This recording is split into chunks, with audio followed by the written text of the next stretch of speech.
హత్య కేసులో అరెస్ట్ అయిన జనసేన బహిష్కృత నేత వినూత కోట కండిషన్ బెయిల్ పైన విడుదలయ్యారు. అయినప్పటికీ ఆమె ఏపీకి వచ్చే పరిస్థితి అయితే కనిపించట్లేదు. దీంతో చెన్నైలోనే ఉండిపోవాల్సి వచ్చింది. ఈ క్రమంలోనే మీడియా కంటపడకుండా ఉండేందుకు ఆమె చాలా కష్టపడాల్సి వస్తుంది.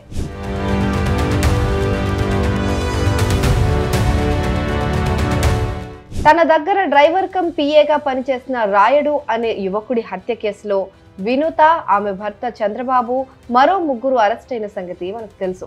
అయితే ఈ కేసులో వినూత భర్త చంద్రబాబు A1 కాగా వినూత A3గా ఉన్నారు.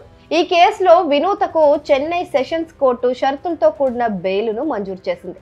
ప్రతిరోజు ఉదయం 10 గంటలకు లోపు 7 వెల్స్ పోలీస్ స్టేషన్లో సంతకాలు చేయాలని న్యాయస్థానం షరతు విధించింది. దీంతో గత 2 రోజులుగా ఆమె రహస్యంగా వెళ్లి PS లో సంతకం పెట్టి వెళ్లిపోతున్నారు.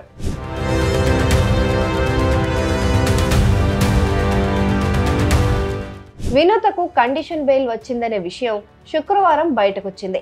దీంతో శనివారం ఆమె కోసం పోలీస్ స్టేషన్ వద్దకు మీడియా ప్రతినిధులు వెళ్లారు. అయితే తన లాయర్తో కలిసి స్కూటీ పైన PS కు వెళ్లిన వినూత తనను ఎవరూ గుర్తుపట్టకుండా ఉండేందుకు క్యాప్, ముఖానికి మాస్క్ ధరించారు. సంతకం చేసిన తర్వాత సైలెంట్ గా స్కూటీ పైన అక్కడి నుంచి వెళ్లిపోయే ప్రయత్నం చేశారు.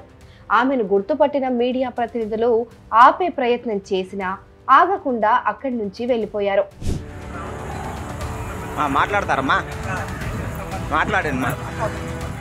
ఇక ఈ కేసు విషయానికి వస్తే జూలై 10వ తేదీన చెన్నై కూవం నది కాలువ నుంచి గుర్తు తెలియని శవాన్ని అక్కడి పోలీసులు స్వాధీనం చేసుకున్నారు. పోస్ట్ మార్టం నివేదికలో హత్య అని తేలింది.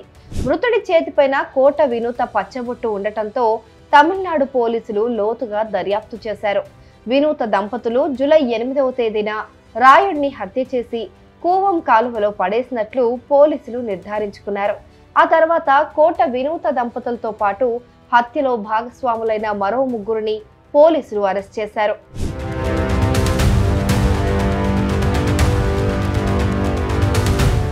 రాయుడు హత్య జరిగే సమయానికి వినూత శ్రీకాళహస్తి జనసేన పార్టీ ఇన్ఛార్జిగా ఉన్నారు. హత్య తర్వాత ఆమెను జనసేన పార్టీ నుంచి సస్పెండ్ చేశారు.